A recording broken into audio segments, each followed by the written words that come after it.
দিয়ে এইটা কি এটা একটা ফেনা মধুর এই হ্যাঁ এই দিয়ে স্যার মানুষের অখাদ্য এটা স্যার। আচ্ছা আচ্ছা এই ফেনা খাওয়া যাবে না, মানে মধু যদি আমরা পরিশোধন না করি বা প্রসেস না করি তো এই ফেনাটা মধুর সাথে আমরা খেয়ে ফেলি। এটা খেলে আমাদের পেট ফাঁপা হইতে পারে, বদহজম হইতে পারে। আচ্ছা আর প্রসেস করা মধু কিন্তু স্যার এরকম ফেনা হবে না। আচ্ছা এই তো আনোয়ার ভাই, এই যে মধু তো আপনারা অফলাইনে তো বিক্রি করেন এখানে, কিন্তু কেউ যদি আমার ঢাকা থেকে বা চট্টগ্রাম থেকে যদি নিতে চায় কিন্তু সে অল্প কিছু নিবে, সে কিভাবে নিবে? সেটা নিবে আমাদের ওয়েবসাইটের মাধ্যমে, সে অনলাইনে অর্ডার করতে পারবে। অনলাইনে সিস্টেম। আমরা মাদারীপুরের সদরের গগনপুর বাজার সংলগ্ন আমাদের বেসিকের একজন উদ্যোক্তা, তার নাম হচ্ছে মোহাম্মদ আনোয়ার হোসেন। ওনার প্রতিষ্ঠান মধুকোষ, সেই মধুকোষে এসেছি। আমরা তার কাছ থেকে শুনবো তার ব্যবসার সব কিছু, কীভাবে তিনি মধুকে একটা ব্র্যান্ডের মধ্যে নিয়ে আসলেন এবং তার অন্যান্য ব্যবসার কথা, তার চ্যালেঞ্জগুলো। তো আমি মোহাম্মদ আনোয়ার সর্দার, আমার বাড়ি মূলত এই মাদারীপুর সদরেই, কলেজ রোড আমার বাসা। আমি মধু নিয়ে কাজ আপনার 200 টনের মতন বিক্রি হয় এখন বছরে। 200 টন। আপনার অধীনে কতজন লোক কাজ করে? আমাদের অধীনে আমাদের তালিকাভুক্ত আপনার চাষি আছে প্রায় 73 জন। 73 জনের চাষিদের আমাদেরকে মধু দেয়। জি। আপনার নিজের তো কলোনি আছে? হ্যাঁ, নিজের কলোনি আছে। নিজের কলোনি খুব সামান্য। মধুর ব্যবসাটা আসলে কেমন, মানে লাভজনক কিনা? না, মধুর ব্যবসাটা খুবই লাভজনক। এটা একটা আনকমন ব্যবসা। আচ্ছা। হ্যাঁ, এটা ভিতরে মোটামুটি ভালো একটা আছে আর কি, লাভজনক ব্যবসা এটা। আপনার কি মনে হয় যে যদি এখন নতুন করে যদি কোনো একজন উদ্যোক্তা আসে যে আপনার এই মধু নিয়ে ব্যবসা করবে, মানে মধু উৎপাদন করবে, তাহলে সে কি বাজারজাত করতে পারবে কিনা? মানে আছে না যে অনেকে তো উৎপাদন করতে পারে, কিন্তু বাজারে এত বেশি প্রোডাক্ট আছে যে সে আশানুরূপ লাভ পাবে না। কিন্তু এই জায়গাটায় কি মার্কেটে গ্যাপ আছে কিনা, মানে মধু উৎপাদন করলে মানে বিক্রি করতে পারবে কিনা? না, বিক্রি করা এখন খুব সহজ, কারণ আমরা যারা আছি পাইকারি, এদের তো মধু আমাদের এখন দেশেও বিক্রি হয়, বিদেশেও বিক্রি হয়। মধুর বাংলাদেশে ব্যাপক চাহিদা আছে। মধু বিক্রি করতে সমস্যা নাই, তবে মধু মার্কেটিং যদি করে সেই ক্ষেত্রে কিছু মানে ঝামেলা সৃষ্টি হতে পারে, মানে প্রাথমিক অবস্থায় আর কি। আর এমনি পাইকারি চাইলে তো সে পাইকারি, হ্যাঁ পাইকারি চাইলে সে যে কোনো সময় বিক্রি করতে পারবে, কিন্তু খুচরা বিক্রি করতে গেলে একটু তার জন্য একটু কষ্ট হবে আর কি। এই যে এত মধু বিক্রি হয়, মানে উৎপাদন হয় আপনার কথা অনুযায়ী, তো ম্যাক্সিমাম কি আসলে খুচরা চলে নাকি পাইকারি যায় বেশি? এবং পাইকারিটা আসলে কারা নেয়? না, আসলে পাইকারি বিক্রি হইলো ওইটাও পরে খুচরাই বিক্রি হয়। যেমন একটা পার্টি আছে আমার থেকে পাইকারি কিনে নিয়ে যায়, সে ওইটা খুচরা বিক্রি করে, অনলাইনে বিক্রি করে। যেমন ঘরের বাজার বিডি আছে, রিজিক.com আছে, হ্যাঁ এরকম অনেক অনলাইন পার্টি আছে আমাদেরকে থেকে মধু নিয়ে ওরা বিক্রি করে। যেমন আজকে যেমন আমাদের একটা পার্টি মধু নিয়ে আসছে আপনার প্রায় 1057 কেজি, এটা প্রসেস করে এটা আমাদের থেকে কিনে নিয়ে এসে খুচরা বিক্রি করবে। তার মানে আপনাদের প্রসেসিং জোন ফ্যাক্টরি আছে। তাহলে আমরা সেই জায়গাটা একটু দেখবো। আর ওইখানে এইটা কি ছাড়লেন এখন? এটা কিন্তু নিচে আর এটা কিন্তু উপরে, এখান থেকে উপরে মধু কিভাবে যায় এটা কিন্তু একটা বিষয় আছে। মোটর ছাড়া কিন্তু চলে যায়। কি ছাড়া যায়? মোটর ছাড়া কিন্তু চলে যায়। সেটা কিভাবে কি? এটা হচ্ছে আমরা নল দিয়ে রস খাই কিভাবে, হ্যাঁ ভ্যাকুমের সাহায্যে টান দিয়ে নিয়ে যায় আর কি, আমার মাধ্যমে টেনে নিচ্ছে না?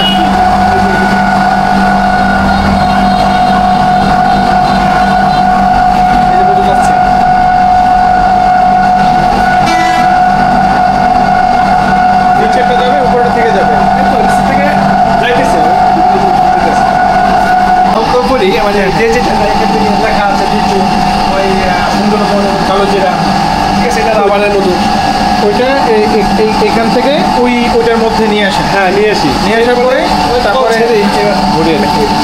মেজারমেন্ট করা হয়। এটা আর একটা মেশিন স্যার, এটা আমরা যে সরষে মধু জমা মধু লিকুইড করে এটা দিয়া শেষ হয়েছে না? শেষ হয়েছে, হ্যাঁ।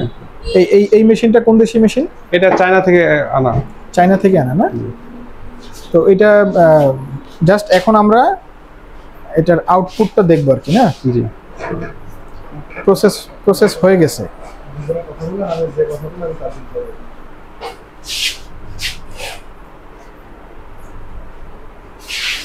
সেটা স্যার পানি, মধুর যে অতিরিক্ত পানি থাকে, এই পানিটা এই যে স্যার, এটা তো মধু ছিল স্যার, ও এটার মধ্যে এই পানিটা এই ছিল। পানিটা ছিল, এই পানিটা কমার কারণে মধু কিন্তু এখন গাঢ় হয়ে গেছে। আচ্ছা আচ্ছা আচ্ছা হ্যাঁ, এটা কিন্তু যখন এটা প্রসেস করি তখন এটা ময়েশ্চার ছিল 25.5, আচ্ছা। এখন করেছে 20.5, তার মানে 4% আপনার এটা ডাউন হয়েছে আর কি, 4% গাঢ় হয়েছে আর কি। তো তা এই পানিটা তো একদম একদম স্বচ্ছ এবং খাওয়া যায়, ফ্রেশ পানি না? ফ্রেশ পানি। এটা গ্লাসে দিলে মনে হয় ফিল্টার করা পানি একেবারে। ফিল্টারের মধ্যে হ্যাঁ, ফিল্টারই তো হবে এই যে এতখানি পানি। এত পানি আপনার, এটা তো মধু ময়েশ্চার ভালো, যে মধুটা ময়েশ্চার 30, হ্যাঁ, ওটা তো পানি আসে প্রায় 20 কেজি। বেসিক্যালি কতটুকু রাখতে হয় আপনার? এটা যে আপনাদের ময়েশ্চার 18 থেকে আপনার 20, এটা হলো মানে BST এর একটা ইয়া করা আছে আর কি। আচ্ছা আচ্ছা আচ্ছা হ্যাঁ, এখন যারা BST এর আওতার বাইরে ওরা হয়তো 21-22 করে নেয় আর কি, আচ্ছা যারা খুচরা বিক্রি করে আর কি, যারা BST এর আওতার নাই আর কি। নাই আর কি। আর যারা BST যারা বাজারজাত করে তাদের তাহলে এই যে যেটা মানে প্রথমে ছিল বললেন 25.5 ময়েশ্চার ছিল, তো এখন আছে? এখন হচ্ছে আপনার 20 আসছে, মানে এখন সেটা বিএসটি অনুমোদিত হয়ে হ্যাঁ হ্যাঁ, গেছে। অনুমোদিত হয়ে গেছে। তাহলে যে মানে যারা বিএসটি করে না তাদের তো আসলে সেই মধুটা তো আসলে ওইভাবে ভালো বলা যাচ্ছে না, তাই না? না, BST হলো সরকারের একটা নিয়ম আর কি। হ্যাঁ, বুঝছি। এখন BST ছোটখাটো যারা মানে পাইকার আছে এরা এটা পোষাইতে পারে না, কারণ BST একটা খরচ আছে, অনেক খরচ। BST করতে গেলে মেশিন লাগবে, গোডাউন লাগবে, প্যাকেজিং এর ইয়া লাগবে। না ধরেন কেউ একটা ছোট উদ্যোক্তা, সে খুচরাই করতে যাচ্ছে, আপনার কাছে 5-6 ড্রাম এখান থেকে তো সে চাইলে হ্যাঁ, করে নিতে পারে। সেভাবেও, হ্যাঁ, আপনারা করে। এটা কি করে দেন কিনা? হ্যাঁ, করে দিই। সেক্ষেত্রে কত টাকা রাখেন আপনারা? এটা পার কেজি আমরা 12 টাকা নেই আর কি, পার কেজি? পার কেজি 12 টাকা। তো এটা কমই তো হিসাবে, হ্যাঁ, তাই না? ওইটাও ভরে গেছে, তো অনেক পানি তো। অনেক পানি। কয় মন ইচ্ছে এটা মূলত? দিয়েছি প্রায় 300 কেজি। 300 কেজি? হ্যাঁ হ্যাঁ, এইটার মধ্যে যায় কত কেজিতে কেজি? প্রায় মনে হয় 15-16 লিটার বের হয়েছে 300 কেজিতে। 1500 লিটার মধু? হ্যাঁ, না, মধু হলো 300 কেজি, আর পানি বের হয়েছে তখন 15 কেজি মতো পানি বের হয়েছে। 15 কেজি। এই যে এখন চেম্বার খালি করলাম, এরপর আবার মেশিন চালালে আবার সেম পানি আবার চলে আসবে। এটা দিবে কোত্থেকে? ওইখান থেকে? হ্যাঁ, ওখান থেকে। আমরা স্যার প্রথম মধুটা এখানে দেই, এইখানে হচ্ছে মধুটা হ্যাঁ? আসতেছে আর কি। কম, এটা কি শেষ? ও। আমরা মধুটা স্যার প্রথম আমরা এখানে দিই, এখানে দিয়ে আপনার 60% তাপমাত্রা, মধু যেহেতু একটা ইয়ে আছে, অতিরিক্ত তাপমাত্রা দেওয়া যাবে না, সেক্ষেত্রে 60% তাপমাত্রা দিয়ে মধুটা একটু বয়েল করা হয়। বয়েল করলে এখানে একটা সেকনি আছে, এই সেকনিটা দিয়ে, এইটা কি? এটা এটা একটা ফেনা বের হয়েছে 300 কেজিতে। 1500 লিটার মধু? হ্যাঁ, না, মধু হলো 300 কেজি, আর পানি বের হয়েছে তখন 15 কেজি মতো পানি বের হয়েছে। 15 কেজি। এই যে এখন চেম্বার খালি করলাম, এরপর আবার মেশিন চালালে আবার সেম পানি আবার চলে আসবে। এটা দিবে কোত্থেকে? ওইখান থেকে? হ্যাঁ, ওখান থেকে। আমরা স্যার প্রথম মধুটা এখানে দেই, এইখানে হচ্ছে মধুটা হ্যাঁ? আসতেছে আর কি। কম, এটা কি শেষ? ও। আমরা মধুটা স্যার প্রথম আমরা এখানে দিই, এখানে দিয়ে আপনার 60% তাপমাত্রা, মধু যেহেতু একটা ইয়ে আছে, অতিরিক্ত তাপমাত্রা দেওয়া যাবে না, সেক্ষেত্রে 60% তাপমাত্রা দিয়ে মধুটা একটু বয়েল করা হয়। বয়েল করলে এখানে একটা সেকনি আছে, এই সেকনিটা দিয়ে, এইটা কি? এটা একটা ফেনা মধুর, এই মধুর ফেনাটাই? হ্যাঁ, এইটাই স্যার মানুষের অখাদ্য এটা স্যার। আচ্ছা আচ্ছা। এই ফেনা খাওয়া যাবে না, মানে মধু যদি আমরা পরিশোধন না করি বা প্রসেস না করি, তো এই ফেনাটা মধুর সাথে আমরা খেয়ে ফেলি। এটা খেলে আমাদের পেট ফাঁপা হইতে পারে, বদহজম হইতে পারে। আচ্ছা। আর প্রসেস করা মধু কিন্তু স্যার এরকম ফেনা হবে না। এখান থেকে কিভাবে যাচ্ছে মধু? এখান থেকে আপনার এখানে একটা ফিল্টার আছে, ফিল্টার হয়ে এরপরে মধুটা আমরা এই চেম্বারে চলে যাবে। আচ্ছা আচ্ছা। এইটা কি হিট কি এখানে হচ্ছে? এখানে হিট হচ্ছে, আচ্ছা। হিট হওয়ার পরে এই মধুটা একটু পাতলা হইলে মধুটা ফিল্টারটা ভালো হয় আর কি। আচ্ছা। আর গাঢ় হলে অনেক সময় মধুটা আটকে যায়, যার জন্য একটু হিট দেওয়া লাগে। এরপরে মধুটা এখানে আসে, মূলত প্রসেসটা এই মেশিনে করে। মেশিন করে। এর ক্যাপাসিটি কত? এটা ক্যাপাসিটি আপনার দৈনিক প্রায় 75 থেকে 100 মন করা যায় আর কি। 75 থেকে 100 মন। মধু যদি ময়েশ্চার একটু ভালো হয় তাহলে 100 মন করা যায়, আর যদি একটু পাতলা বেশি হয় সেই ক্ষেত্রে একটু মানে 75 মন করা যায় আর কি। আচ্ছা, আমরা কি একটু এই যেটা মানে প্রসেস হয়ে গেছে এরকম একটু দেখতে পারি কি? হ্যাঁ, একটু দেখা যায়, আপনি সবচেয়ে ভালো হয় এটা তো দেখা যাচ্ছে এখানে, কিন্তু এটা তো বোঝা যাবে না যে এটা কি।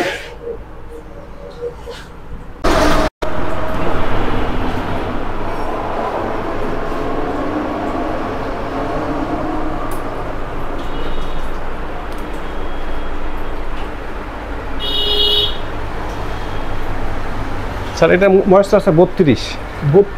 এটার আপনার ক্যাপাসিটি আছে 27। দেখতে পারি কি? হ্যাঁ, আমি আগে বুঝাই, এরপর আপনি দেখবেন। এটার আপনার 27 পর্যন্ত আপনার শনাক্ত করা যায়। এখন 27 থেকে আরো নিচে নেমে গেছে। নামার কারণে আমরা ওইটা একটা যে 27-এর যে ক্যালকুলেশন করে এটা 32 আমরা হয়েছে আর কি। আপনার ডাইন পাশে আপনার আর্দ্রতা ওখানে 27 ময়েশ্চারের নিচে যতটুকু চলে গেছে এই জায়গাটা দেখা যাবে নীল রঙের, সেটা দেখেন। দেখেন যে ডান পাশ দিয়ে আপনার 27 তারও নিচে আপনার নীল হয়ে গেছে। আর যেখানে 19-20 মূলত এটা কি লম্বা থাকবে না? হ্যাঁ এইভাবে থাকবে স্যার। আচ্ছা, ওই একটা জায়গা আছে সাদা, একটা জায়গা আছে হ্যাঁ, একটা দেখেন 27-এর নিচে কিছুক্ষণ পরে দেখা যায় আরো নীল, তার নিচে দেখা যায় সাদা। এত ছোট লেখা দেখেন কেন ভাই? দেখা যাচ্ছে আমরা ওই দেখলেই বুঝতে পারছি। দেখতে পাচ্ছেন? আমি দেখতে পাচ্ছি। এখন যদি প্রসেস করা মধু আপনাকে দেখাই, দেখেন এটা ডাইন পাশে একেবারে যে 27 দেখছেন তো 27 লেখা আছে, 27-এর নিচেও কিন্তু চলে গেছে অনেক দূরে চলে গেছে। যদি 22-এ থাকতো তাই 22-এর উপরে আপনার ওই সাদা লেয়ারটা 22-এর উপর থাকতো। আচ্ছা আচ্ছা। হ্যাঁ, যদি 19 থাকতো তাইলে আপনার 19-এর পর্যন্ত আপনার ওই জিনিসটা লেয়ারটা জাগবে, অর্থাৎ ওইটা কিন্তু আপ ডাউন করবে আর কি। এরপর প্রসেস করা মধু আপনাকে একটু দেখাই। এবার আমরা মধু প্রসেস করতেছি। মধু প্রসেস করার আগে ময়েশ্চার ছিল আপনার 26, এখন এটা আমরা 19.5 করেছি। এখন 19.5 হয়েছে কিনা এটা আমরা একটু চেক করি। হ্যাঁ, 19.5 হয়েছে।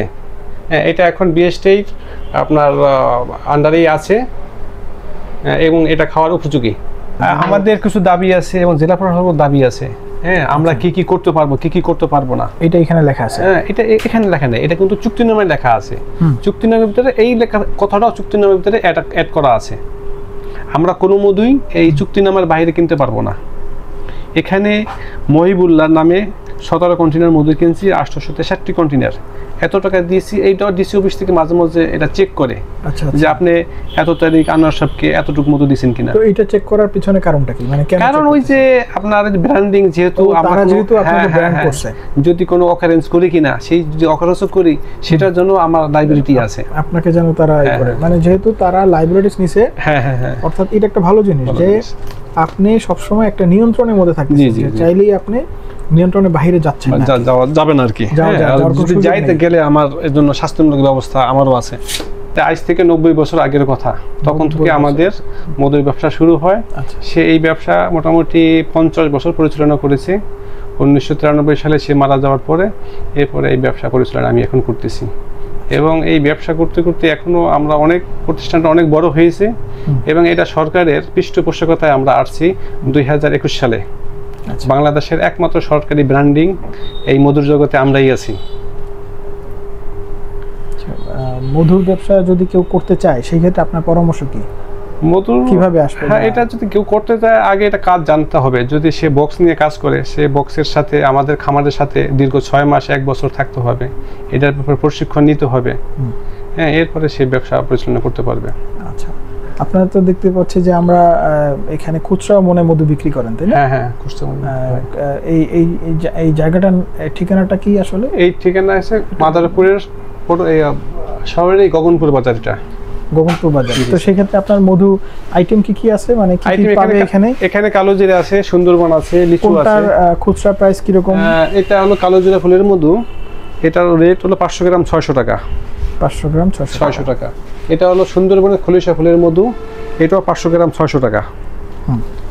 এরপরে আছে আপনার এটা, এগুলো কি প্রসেস করা? জি জি, আপনার সবগুলো প্রসেস করা। এটার ময়েশ্চারাইজার আছে কত? এটা 19.5।